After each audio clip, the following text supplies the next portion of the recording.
hoy tenemos un encuentro que nos tiene súper emocionados a todos, a mí especialmente.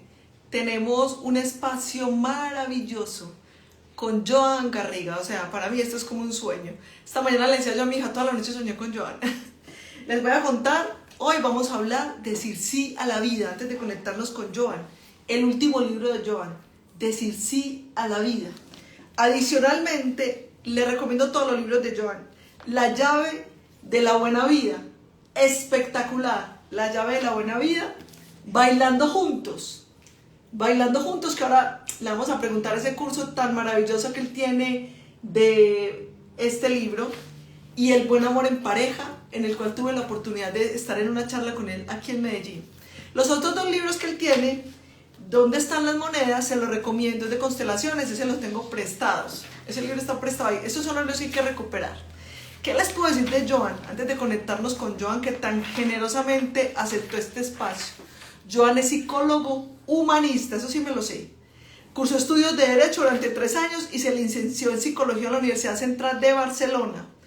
Interesado por la psicoterapia de corte humanista, se formó en la misma y se especializó en terapia gestal, PNL, abordaje ericksoniano y métodos escénicos y corporales. En el año de 1999, invita a Bert Hellinger a presentar su trabajo sistémico sobre constelaciones familiares en España, sintiéndose empujado a la divulgación y enseñanza, y se ha ido convirtiendo en uno de los principales exponentes de este trabajo en España y en el mundo hispanoparlante. Para mí, Joan en constelaciones familiares, lo mejor del mundo. Yo estaba en clase con Joan y vamos a tener la oportunidad de compartir con Joan del 9 al 11 de septiembre en Barranquilla. Va a estar en Barranquilla. Ahora le doy todos los datos a las personas que quieran asistir a ese taller. Carolina y yo ya estamos apuntadas a ese taller, tiquetes aéreos, tenemos todo listo en el Hotel El Prado Barranquilla. Entonces vamos a buscar por aquí a Joan, vamos a buscarlo. Ya nos...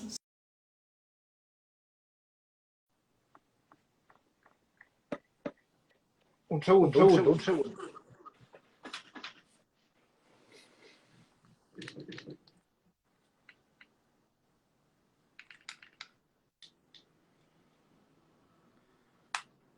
Gloria, disculpa que me olvidé los auriculares. ¿Tú me escuchas, Gloria? Ya, ahora sí te estoy escuchando. Déjame, yo me quito.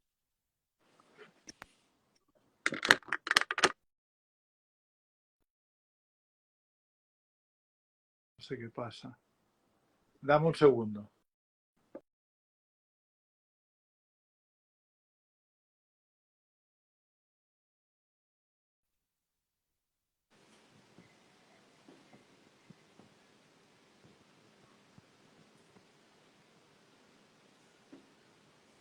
Ya nos van a escuchar.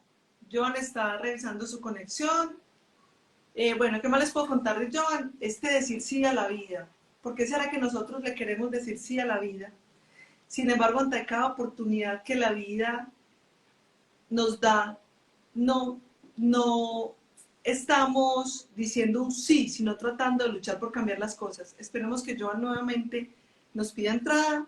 Parece que tiene alguna dificultad. Bueno, yo le pedí a algunas personas que me contaran si me están escuchando. Por favor, díganme ustedes si ustedes me están escuchando.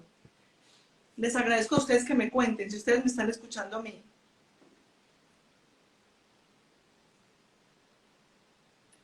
Nadie me está escuchando.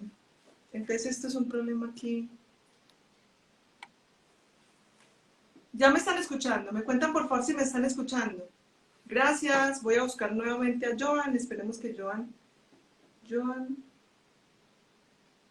Lo voy a invitar yo. Bueno, debe ser de la emoción que tenemos aquí que hasta se nos colapsó la conexión.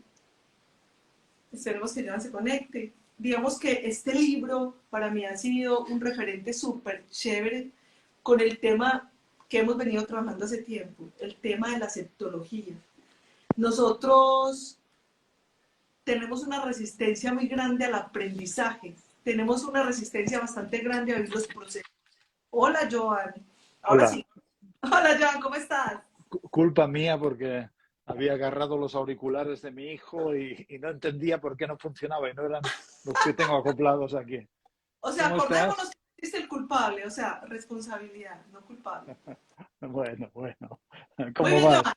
Joan, muchas gracias por tu generosidad. Bueno, yo hubiera No, querido verte hace poquito que estuve en Barcelona, no te pude ver porque estabas de vacaciones.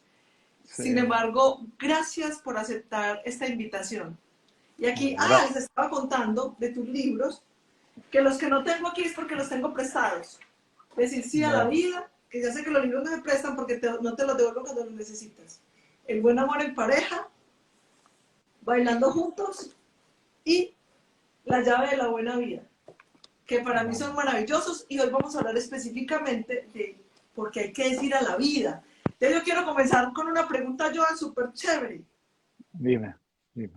¿Qué es lo que nos hace sufrir? O sea, nadie quiere sufrir, pero todo el mundo sufre. ¿Qué es lo que nos hace sufrir? Bueno, vivir, no queda otra que pasar por el sufrimiento. A veces es inevitable. Buda lo dijo claramente en su primera noble verdad de que el dolor es inevitable. A veces nos visita la contrariedad, a veces enfermamos o enferma a alguien que queremos o muere alguien que quisiéramos que viviera o nos deja la pareja que queremos o las cosas no salen como queremos. Buda dijo que lograr que suceda lo que no queremos es sufrimiento, que no suceda lo que sí queremos es sufrimiento. Así que sufrimos. Ahora bien, yo hago la distinción entre dolor y sufrimiento y obviamente que hay sufrimiento necesario, inevitable, las pérdidas, las contrariedades, pero luego hay una gran cantidad de sufrimiento muy evitable y que viene del hecho de que nos empecinamos en exceso en que las cosas tengan que ser de una cierta manera. Es el ego, es el yo personal que se empecina en que sean de una cierta manera y a veces no comprendemos que la vida sabe más que nosotros o en ciertos aspectos es más grande que nosotros, que nos guía a su propia manera, más allá a veces de nuestros deseos y que sufriríamos un poquito menos si nos convirtiéramos más en discípulos de la realidad y no en sus oponentes, no en sus combatientes.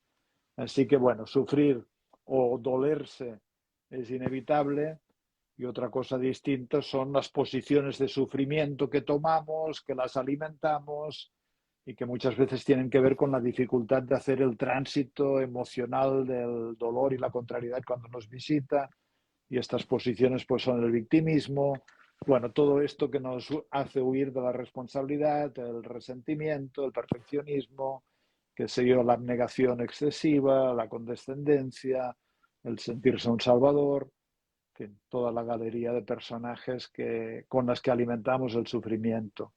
Y en el libro, pues, en realidad el título que le quería poner cuando lo pensé, el libro, a veces me salen títulos así medio provocativos y Sí, pensaba ponerle, sufrir es fácil porque sabemos cómo, pero me encantó eso. Sufrir es fácil porque sabemos cómo. Y me recordó una frase que yo repito mucho. El ser humano a la hora de sufrir es súper creativo. Somos tan creativos sufriendo. Es sí, increíble la creatividad. sí, sí, esto es impresionante claro, para los que acompañamos personas, para los terapeutas, para los que nos dedicamos a la ayuda. Es impresionante la capacidad que tenemos de configurar la realidad de manera tal que la sufrimos en lugar de vivirla, en lugar de habitarla o en lugar de disfrutarla. Y claro, es impresionante la máquina de la mente y cómo pergeña las cosas, cómo las construye, cómo las narra para terminar generando sufrimiento.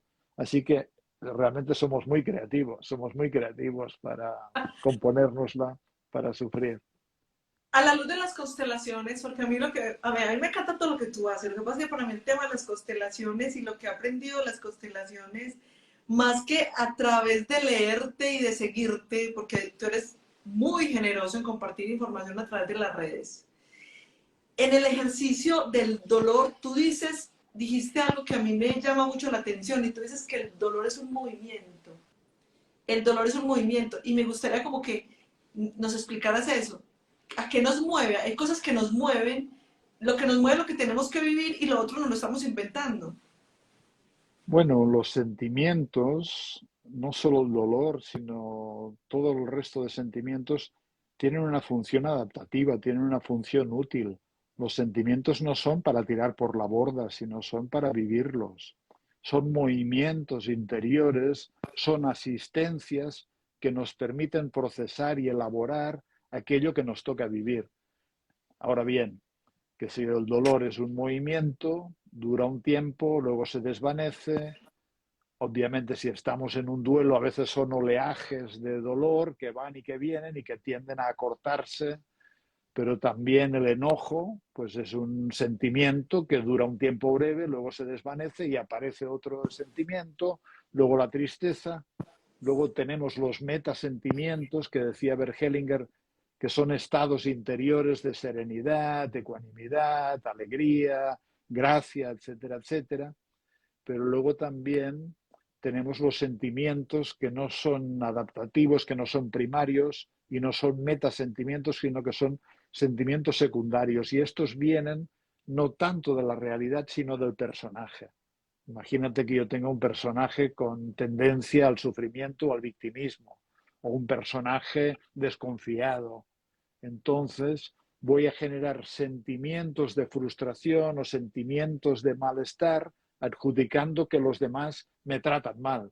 O si soy un desconfiado, pues voy a tener sentimientos de miedo porque voy a tener la predisposición a ver enemistad o enemigos en los demás.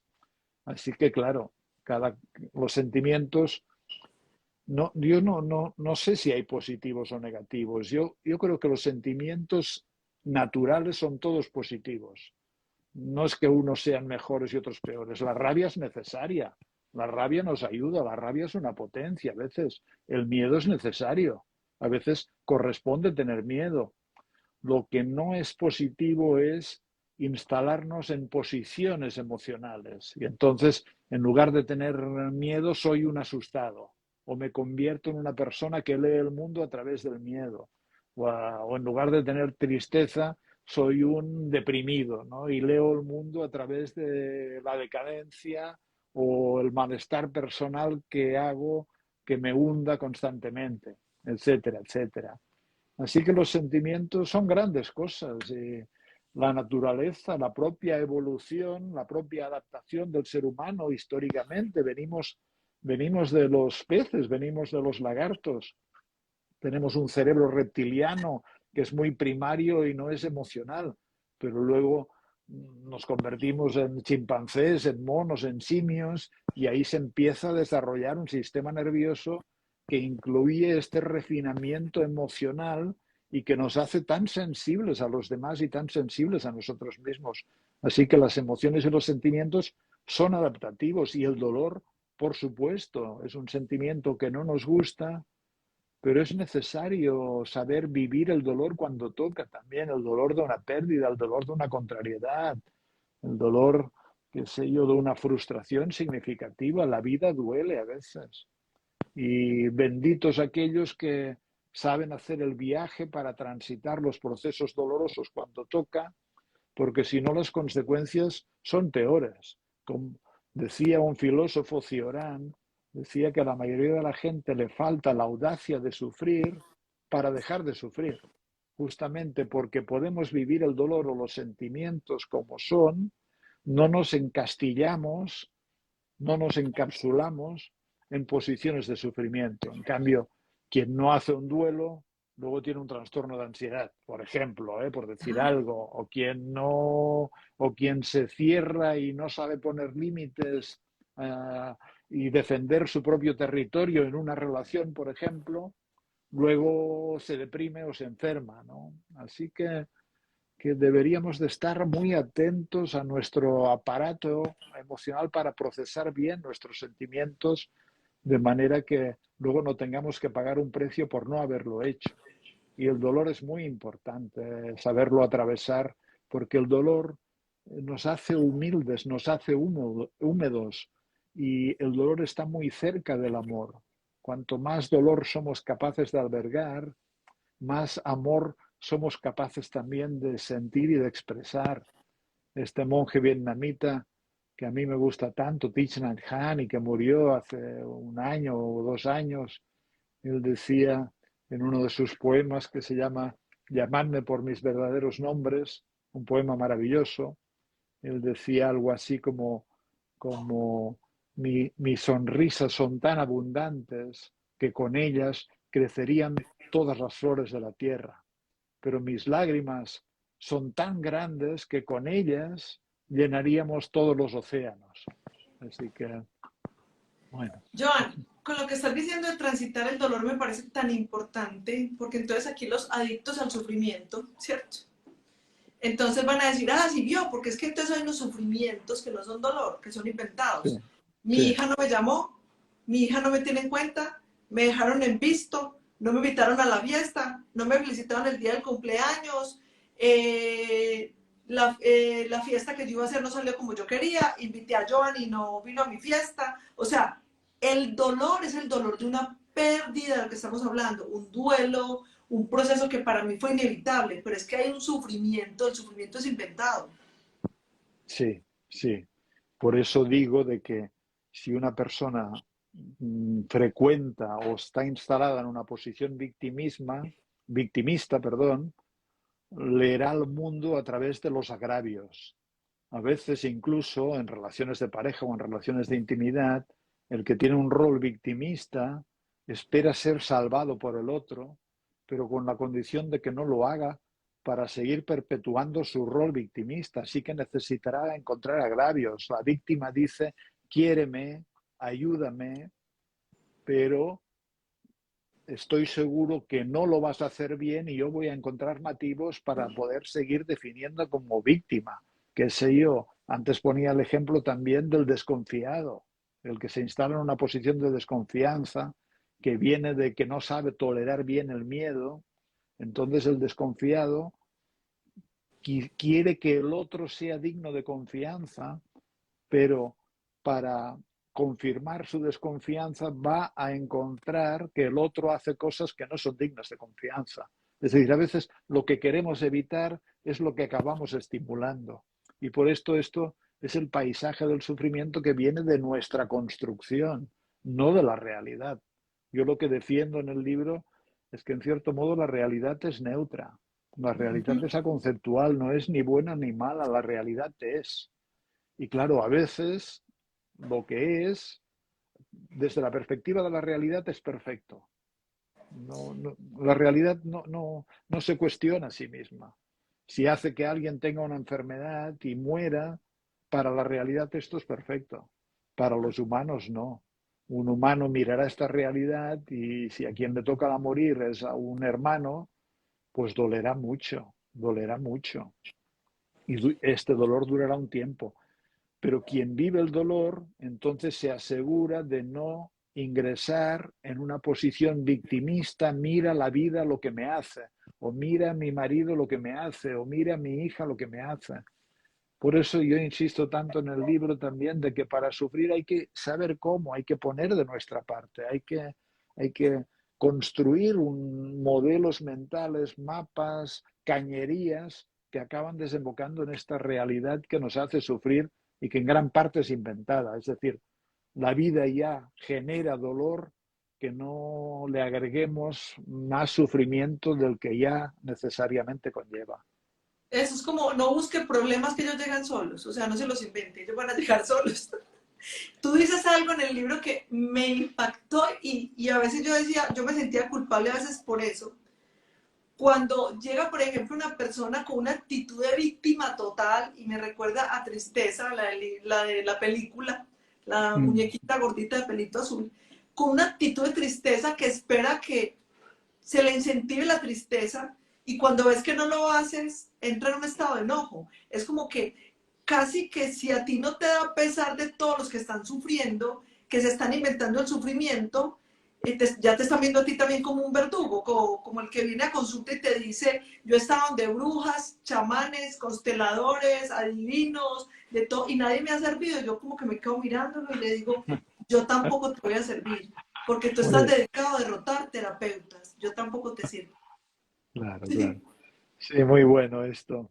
Yo a veces les digo que tengo la costumbre de fallar ahí donde otros terapeutas también han fallado, porque, porque si no uno corre el riesgo de decir yo voy a ser mejor que los otros y obviamente a veces... Pero esto es un gran problema en el ámbito de la terapia, que a veces las personas que necesitan mucha ayuda no encuentran la manera de tomar la ayuda que se les da, porque tienen la costumbre de vomitarla para poder seguir confirmando su rol sufriente, su rol victimista.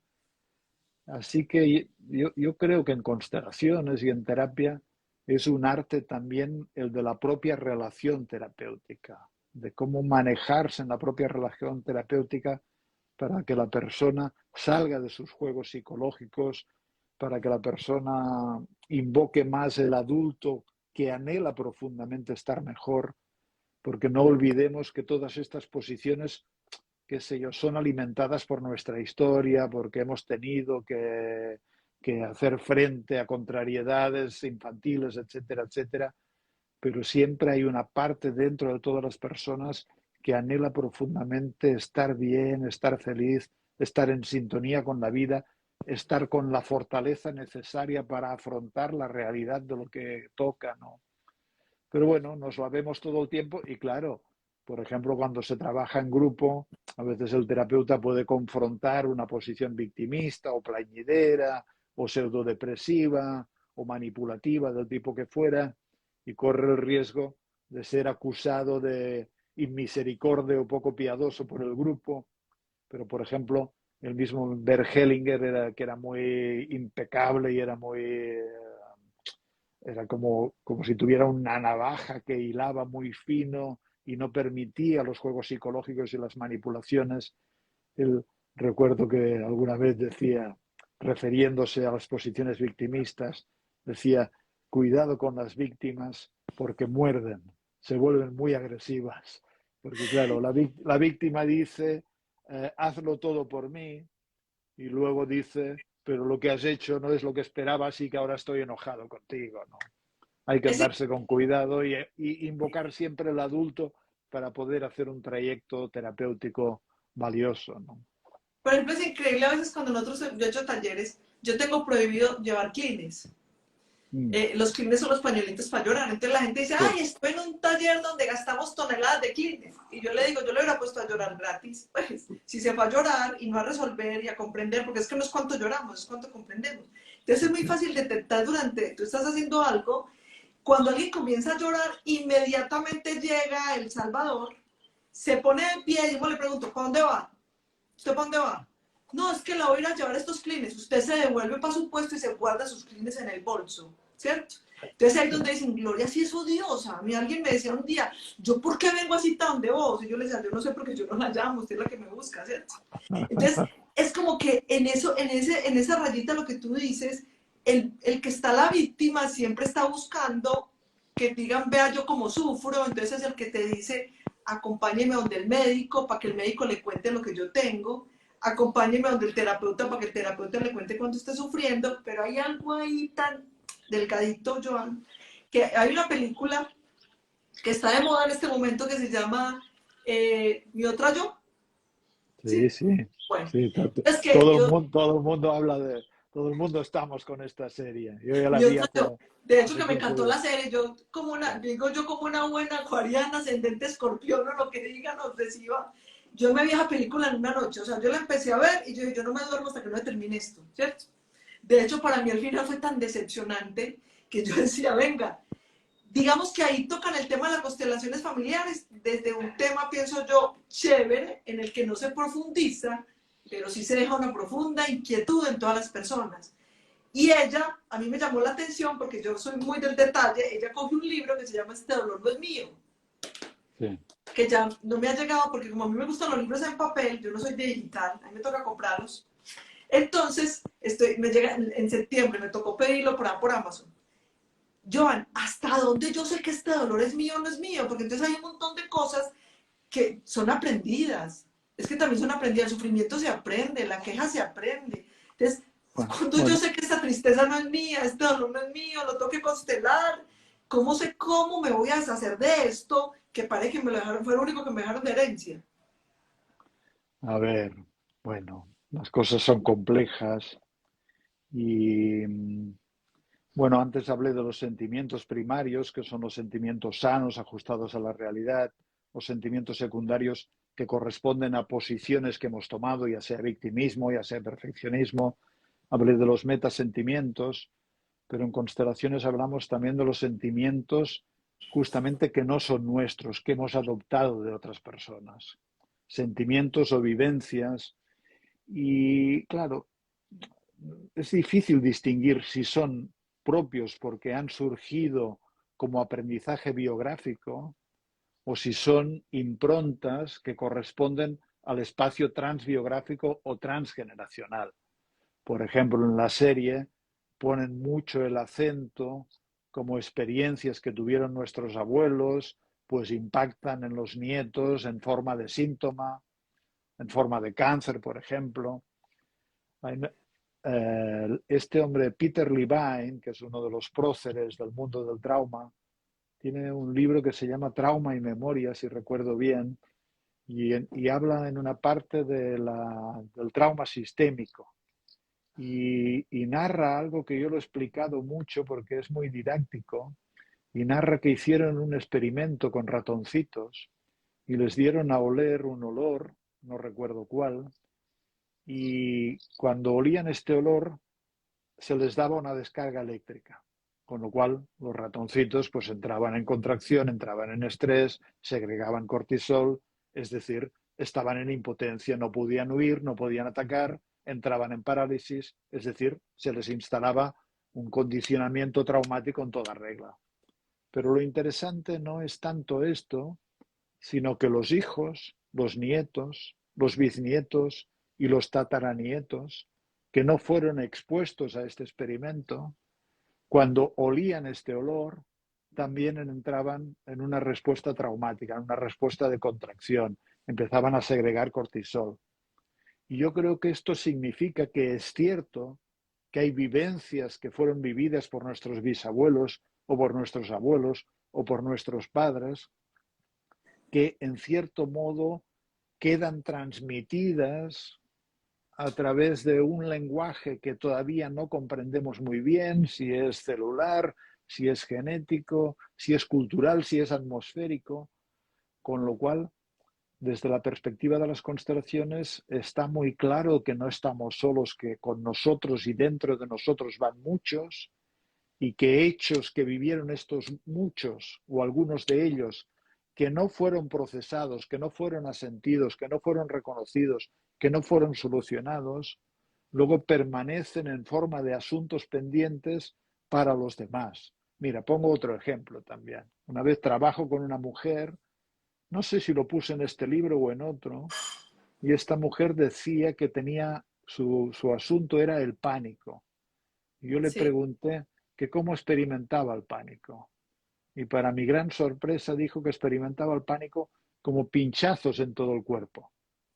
Muy extraño, porque uno hubiera asociado el pánico con sudoración, taquicardia, sentimientos de miedo, presión en el pecho, etcétera, etcétera, ¿no? Pero ella lo vivía como pinchazos en todo el cuerpo.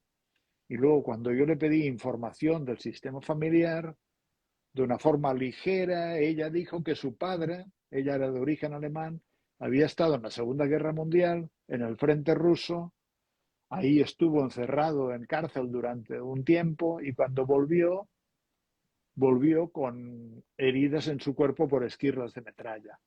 Entonces, si nos preguntamos quién tuvo pánico y quién experimentó el pánico también en su cuerpo de esta manera, fue el padre. Ahora bien, esta herencia de vivencias fue a parar a la hija.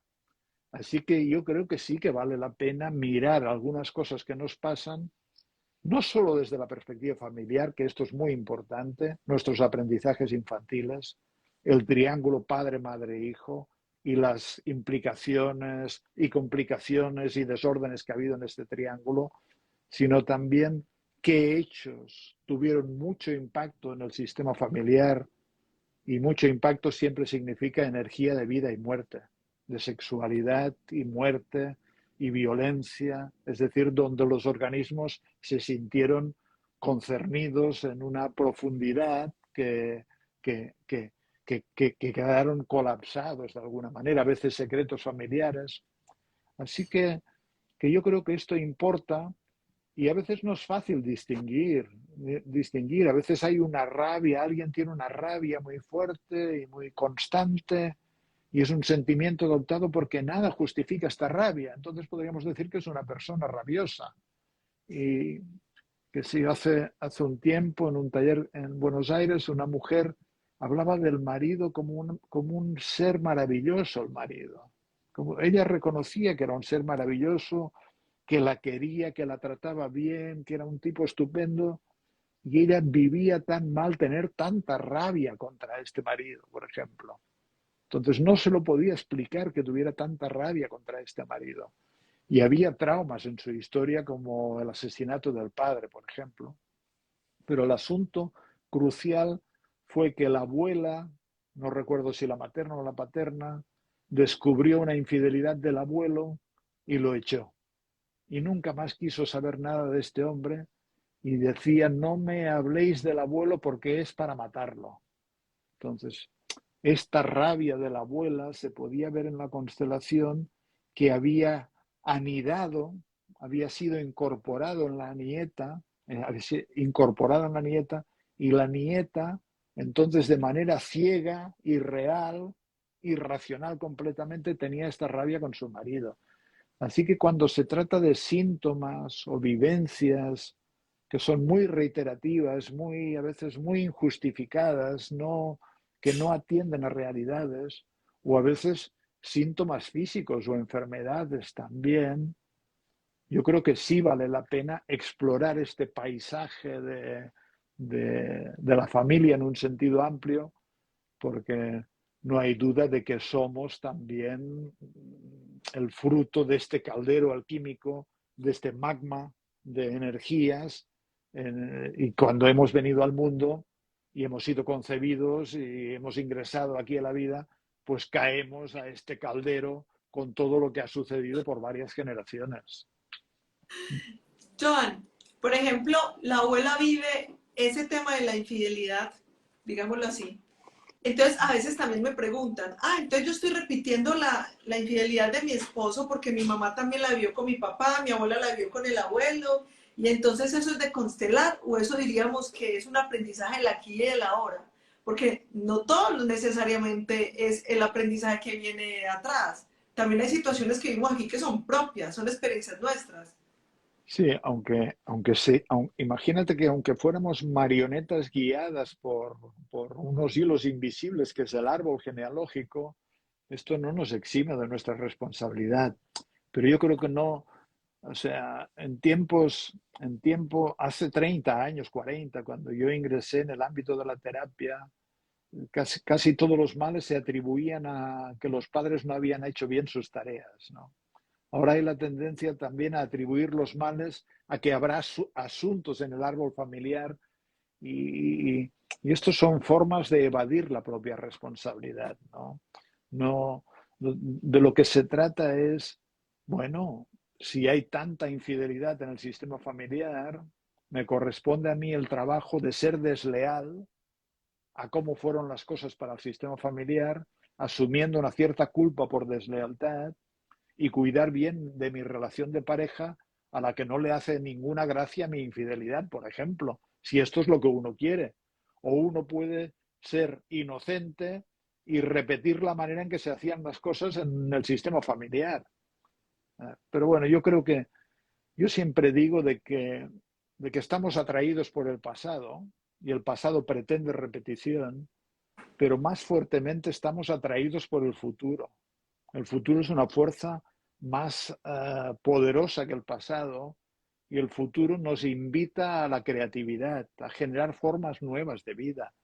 Así que no podemos parapetarnos en acusar al pasado para justificar nuestros comportamientos actuales. En todo caso, el pasado nos debería invitar a revisarlo para poder tener la mejor vida posible hoy. Tú hablas de algo que me encantó, o sea, me encantó eso, porque eso hay que practicarlo. Yo tengo un diagnóstico de una fibromialgia. Yo tengo un diagnóstico de fibromialgia, mi mamá está diagnosticada con fibromialgia, mi abuelita tenía fibromialgia, y entonces yo cuando a veces tengo crisis de dolor, yo ahora sí digo, no, este dolor no es mío, pero ¿cómo lo va a resolver? Sí. Y hay algo en lo que tú hablas que yo esta semana decía así, las lealtades. O sea, ven, yo vivo tu dolor, yo te amo tanto, yo comparto tu dolor y tú hablas de algo que me encantó y lo escribí aquí. La lealtad dichosa. O sea, ¿cuándo Sí. podremos ser dichosamente leales? Pues mira, por ejemplo, te tomo como ejemplo, ¿eh? No, no, pero por ejemplo, imagínate que hiciéramos una constelación y ponemos el síntoma, la fibromialgia, y ponemos a tu madre y a tu abuela, lo que sea. Y no sé lo que puede ocurrir, pero a lo mejor el síntoma se desplaza hacia la abuela, porque originariamente fue ella la que tomó este síntoma. Y a lo mejor este síntoma fue más allá de ti. Cualquier persona tomamos el síntoma, ¿no? Y tal vez esto fue necesario para la abuela para encarar ciertas cosas que le sucedieron. Y entonces descubrimos que la madre dice, yo como tú, mamá, yo en tu lugar, yo lo llevo por ti, yo, y la nieta también dice, yo lo llevo con vosotras, ¿no? Pero ahí lo que descubrimos es justamente una lealtad desdichada, porque los anteriores no necesitan el sufrimiento, la implicación de los posteriores. Así que la alternativa es, si uno comprende, y comprende no solo con la cabeza, sino emocionalmente, estructuralmente, incluso corporalmente, entonces uno practica la deslealtad dichosa. Y la deslealtad dichosa es, veo cuán importante fue esto para ti, querido abuela. Veo, mamá, cómo has estado en una dinámica de seguir a la abuela a su sufrimiento, por ejemplo, pero mirarme bien si yo me oriento hacia mi propio bienestar. Y entonces también a veces hay rituales de dejar el síntoma con la abuela, porque el síntoma pertenece a la abuela, o a la rabia, o el miedo o el pánico, como explicaba antes, que pertenecía al padre. Así que, claro, aunque suene extraño, la deslealtad es muy interesante, pero no es una deslealtad fea, de yo te soy desleal, sino que es una deslealtad de crecimiento, es una deslealtad que lleva a la dicha, porque muchas veces hay que preguntarse, ¿soy leal y desdichado? ¿Soy Ajá. alcohólico como tú, papá? Y así me mantengo la lealtad a que los hombres en esta familia están desprestigiados y van al alcohol, por ejemplo, y yo mantengo esta tonalidad, mantengo esta dinámica, o hago un acto de crecimiento, os miro claramente, respeto lo que habéis elegido, lo que ha pasado con vosotros, y al mismo tiempo os soy desleal y me mantengo sobrio. Y no tengo por qué repetir este guión de alcoholismo, por ejemplo, que en la serie esta de Mi otra yo se ve un poco esto de cómo sucesos que fueron vividos a veces en forma muy traumática por una abuela o por un abuelo permanecen y se transforman luego en síntoma en el cuerpo de un nieto o de una nieta, ¿no? Así que una constelación revelaría también de dónde va el síntoma, dónde pertenece, dónde fue necesario, dónde tuvo sentido, Aquí, dónde la persona o el sistema no encontró otros recursos y necesitó que se instalara un síntoma para manejar realidades difíciles. No olvidemos que bueno, algunas enfermedades, aquí hay que ser humilde, hay que ser cuidadoso, algunos trastornos, algunas depresiones, por ejemplo, no dejan de ser formas que las personas encuentran para manejar relaciones y situaciones difíciles. A veces incluso en la pareja. ¿Eh?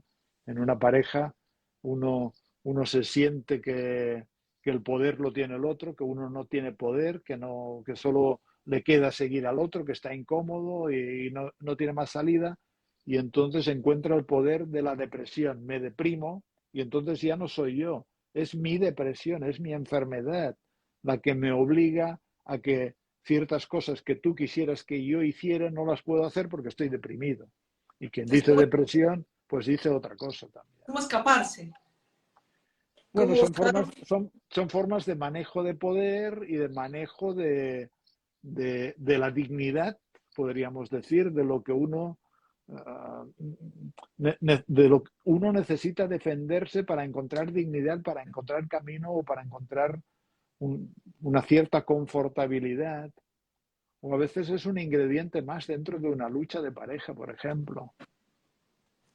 Y aquí, Joan, podemos, a mí el tema del transgeneracional que me gusta bastante, en ese tema también podemos decir, bueno, entre las constelaciones también vienen a aplicar esa parte de la psique familiar en la que empezamos a repartir las cargas. Entonces, no sé cómo llamaba tu abuelo, pero por ejemplo, si tu abuelo le llamaba Joan, entonces a este niño lo pusimos Joan. Si tú contabas algo de tu papá, que era granjero, Y mi papá se llama Joan.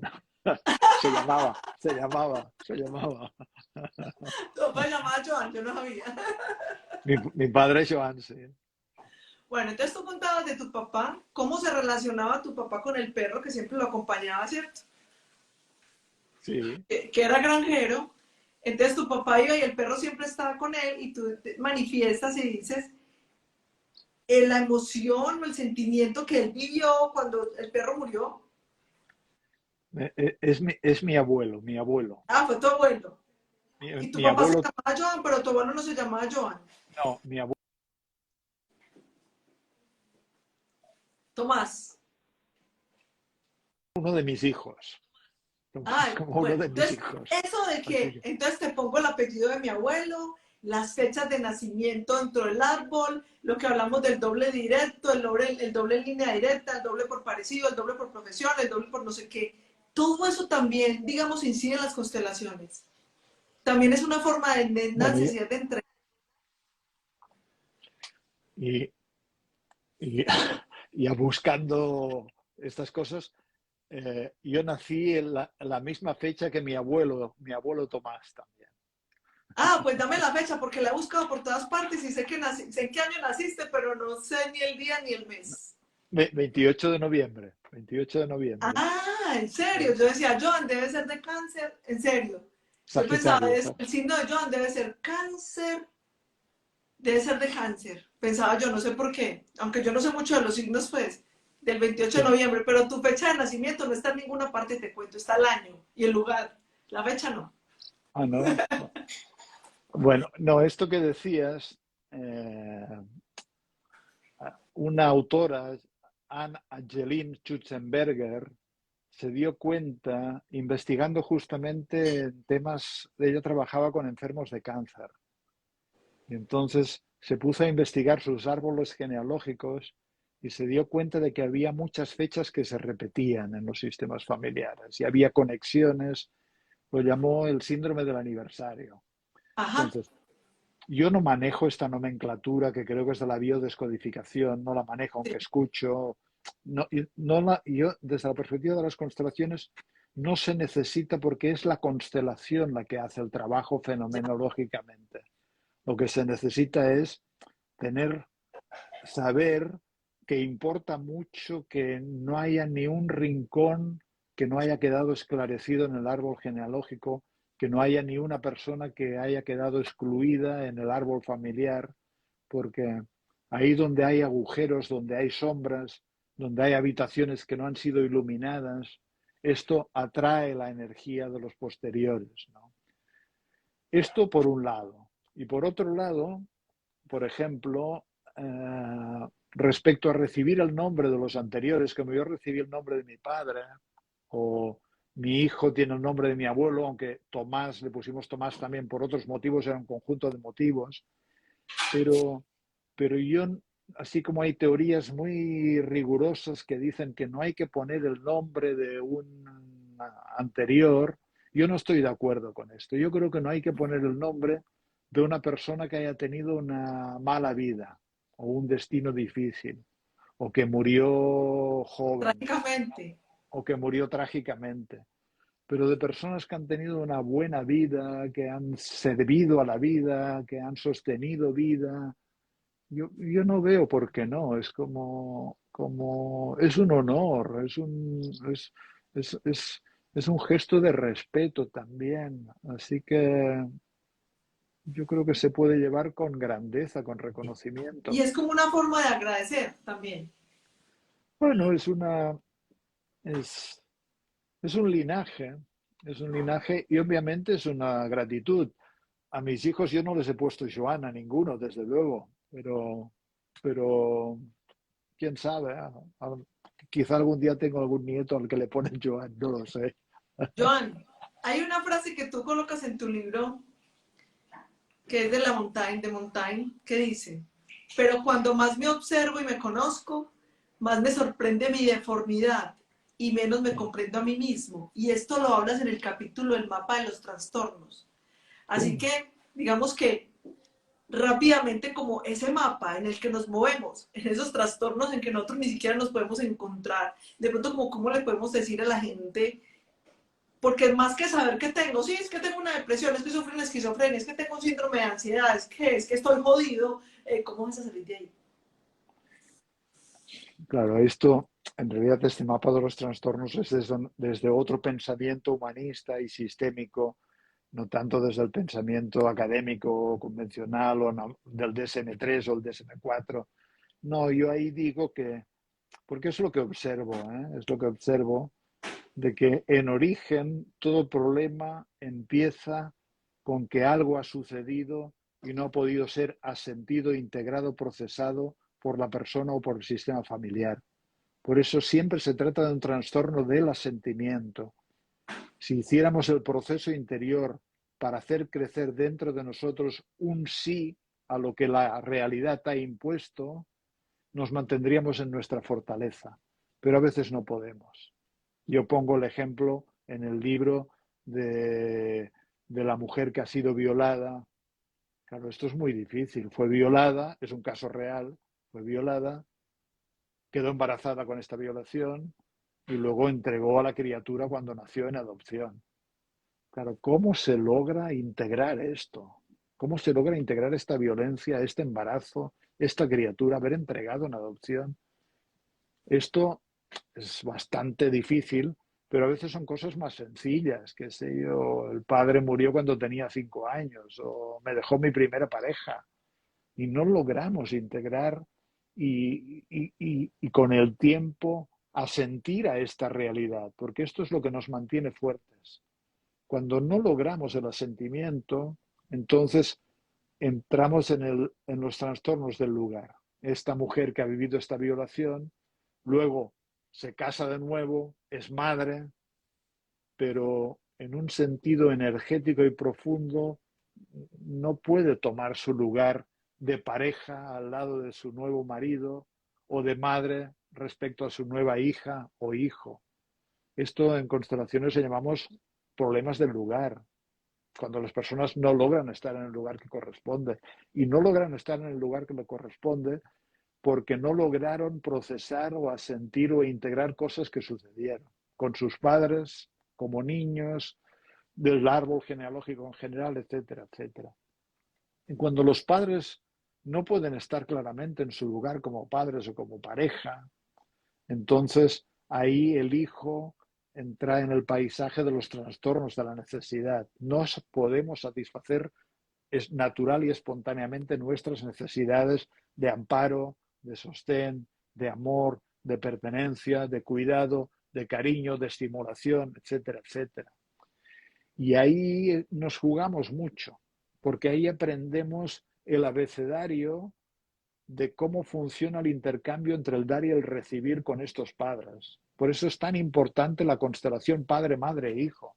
Y Ajá. ahí encontramos de todo, desde la persona que rechaza al padre, desde la persona que entra en triangulaciones y se pone al lado de la madre en contra del padre, o como si fuera la pareja invisible del padre y entonces rivaliza con la madre, o se pone por encima de la madre y quiere salvarla porque la madre está deprimida, como el caso que pongo en el libro, esta mujer que la madre le pasó esto, que no puede estar en su lugar, no siente que la madre esté disponible.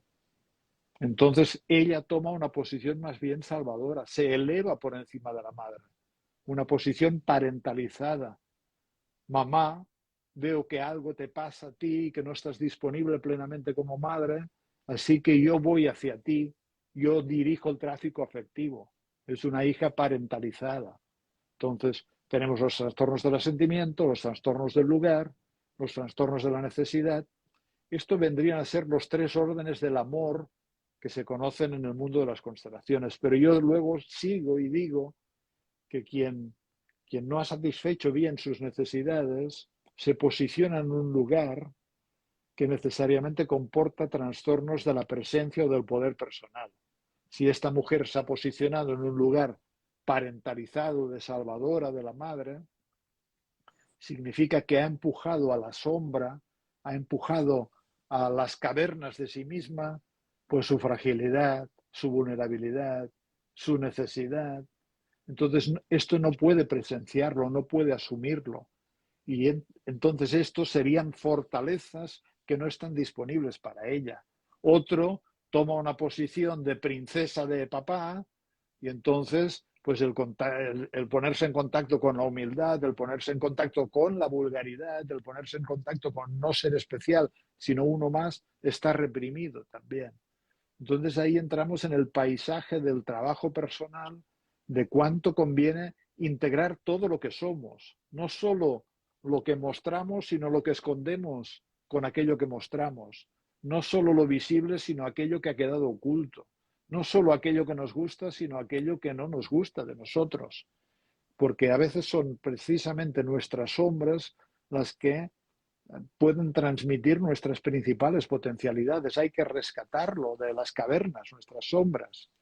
Así que yo lo llamo trastornos de la presencia. Y claro, cuando hay todos estos trastornos se encadenan y a continuación vienen lo que yo llamo trastornos narrativos, que es lo que decíamos antes de por qué sufre la gente. Porque nos contamos lo que queremos. Nos contamos en función no de cómo es la realidad, sino de quiénes somos nosotros. Y si una persona se ha puesto de salvadora, como esta mujer que pongo en el libro, pues entonces se cuenta de que la gente la necesita. Y entonces ve personas necesitadas y se interesará por personas problemáticas y se interesará por personas que tengan dificultades. Y así actualiza este escenario primario que tenía respecto a la madre. Y luego todos estos trastornos del asentimiento, que generan trastornos del lugar, que generan trastornos de la necesidad, que te generan trastornos de la presencia, trastornos narrativos, al final desemboca todo en los trastornos del sentido.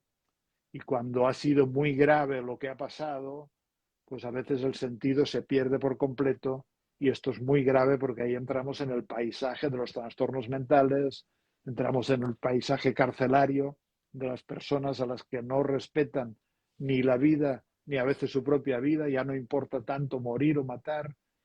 Y ahí, claro, hay que trabajar mucho porque el sentido, en cierto modo, es la conexión con aquella fuerza espiritual que que tomó a nuestros padres a su servicio para darnos la vida y que trasciende a las personas y que nos conecta a todos con una fuerza superior, si queremos, o con un principio vital o elan vital o fueguito vital, que al principio del libro uso esta metáfora del fueguito en reconocimiento también a Eduardo Galeano, el poeta uruguayo. Así que quise mucho poner este mapa de trastornos desde esta perspectiva humanista y sistémica, porque me pareció que humildemente podía ser una pequeña aportación, sobre todo a los terapeutas y a los consteladores, pero también a las personas que le ayudan a pensar, decir, bueno, ¿qué pasa con mi madre? Ah, pero lo que pasó con mi madre es que sucedió esto. ¿Y por qué me cuento estas historias? ¿Y de dónde viene esta narrativa? ¿Y qué partes de mí no puedo aceptar todavía y reconocer? Y esto implica un cierto sufrimiento interpersonal porque de la misma manera que el Salvador necesita víctimas, el víctima necesita salvadores, el perfeccionista necesita personas, qué sé yo, muy inseguras para perfeccionarlas, el policíaco necesita a alguien a quien corregir y perseguir, qué sé yo, el abnegado necesita a alguien que lo explote un poquito. Así que aquí yo lo llamo que dentro de todos hay un niño tiránico y profético que profetiza que el futuro tiene que ser como uno aprendió que era en la infancia, ¿no? Que... Yo que tengo, Joanne, digamos que, a ver que aquí tengo toda la información del taller, que lo quiero compartir, porque es que apenas yo vi ese taller, dije, este es para mí, el que vamos a tener ahora en Barranquilla, Sí. que va a ser 9, 10 y 11 de septiembre. Yo llego el 8 de septiembre a Barranquilla. ¿Tú qué días llegas? Yo salgo el 6 de aquí de España, así que no sé bien si llego el 6 o el 7. Debes Ahí llegar el 7. nos comunicamos y si alcanza nos tomamos un café o Sí, algo. porque yo voy a estar de hecho en el hotel. Voy a estar en el mismo hotel.